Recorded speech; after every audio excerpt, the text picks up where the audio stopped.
Jamais, au grand jamais, on a pensé que des machines à vent viendraient bloquer notre goût de vivre ici. En tout cas, je sais qu'il n'y a pas eu de consultation publique.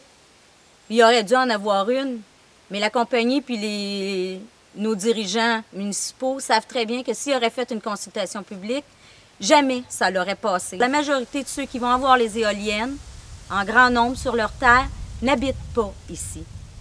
Ils n'ont pas pris le temps de se demander qu'est-ce que mes voisins, ça va changer dans leur vie. Ça va leur donner de l'argent. Puis nous, ça va nous donner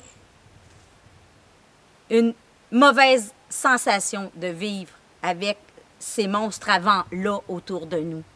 C'est vraiment pas, c'est de l'industrie. C'est de l'industrie. Si j'aurais voulu m'installer à côté d'un aéroport, je l'aurais fait.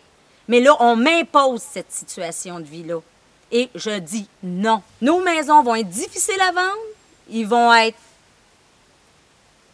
dévalorisés, puis en plus, ça va être désagréable pour nous-mêmes de vivre dans nos milieux de vie qu'on a bâtis depuis des années.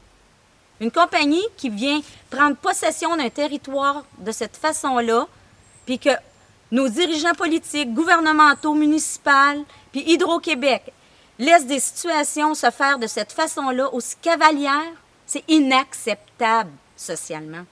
On ne peut pas se taire face à une situation pareille. Déjà, il y a eu des règlements qui ont été pris par le BAP qu'il ne devrait pas avoir d'éoliennes en milieu habité. On est quoi, nous? On n'habite pas cette belle région-là, des Appalaches? Ça se peut pas.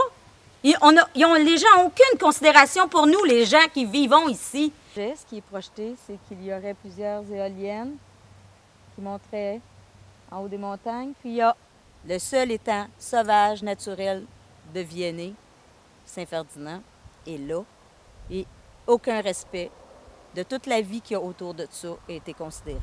Dans d'autres régions, j'en ai visité des éoliennes. Puis les éoliennes sont plus loin des maisons.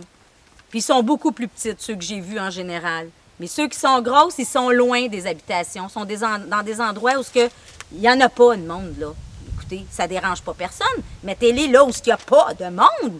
C'est simple. En tout cas, c'est une si belle région. Venir mettre la pagaille comme que la compagnie le fait, puis qu'elle laissez, faites de l'énergie, puis envoyez-la aux États-Unis. C'est pas grave. Les voisins qui s'enrichissent à nos dépens, là.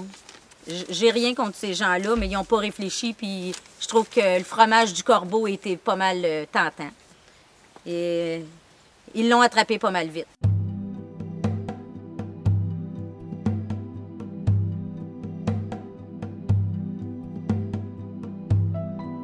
Mon grand-père il disait que tant qu'il y a de la vie, il y a de l'espoir. J'ai beaucoup voyagé, j'ai visité plusieurs pays, mais ici, là, c'est vraiment le paradis. Je voudrais faire un appel à le cœur et à le bon sens de la population et aussi les dirigeants pour que les montagnes restent dans l'état qu'ils sont. La nature ici est tellement magnifique. Il faut tout faire ce qui est dans notre pouvoir. S'unir, être solide entre voisins, bien s'informer pour que la région reste dans l'état qu'elle est et mieux que ça, pour qu'elle reste dans l'état qu'elle est et qu'elle soit aimée, appréciée et protégée.